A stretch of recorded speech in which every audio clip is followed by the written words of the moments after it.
সবাইকে বলুন গণভোটের প্রতীক টিক চিহ্ন। নদীর বহু স্রোত থাকে, মোহনা একটাই, সেই মোহনায় মিলতে হবে, সেই মোহনা বাংলাদেশ।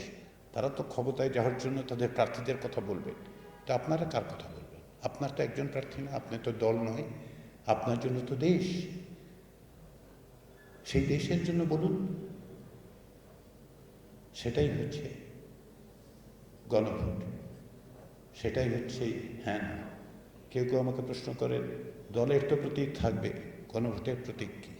গণভোটেরও প্রতীক আছে, সেটা হচ্ছে টিক চিহ্ন। দলের যেমন প্রতীক আছে, গণভোটের প্রতীক আছে।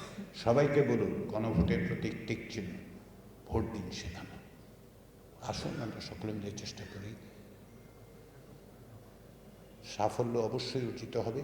সবচেয়ে বড় জিনিস হচ্ছে ভবিষ্যতে অগ্রগতি অর্জনের পথ উন্মুক্ত হবে। যে কারণে আমরা বলেছি দেশের চাবি আপনার হাতে, দরজাটা খুলুন। সামনে এক অপরিমেয় সম্ভাবনা আমাদের সামনে দাঁড়িয়ে আছে।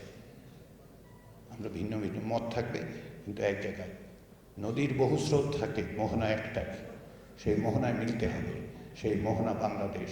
সেই মোহনা হচ্ছে গণতান্ত্রিক জবাবদিহিমূলক রাষ্ট্র।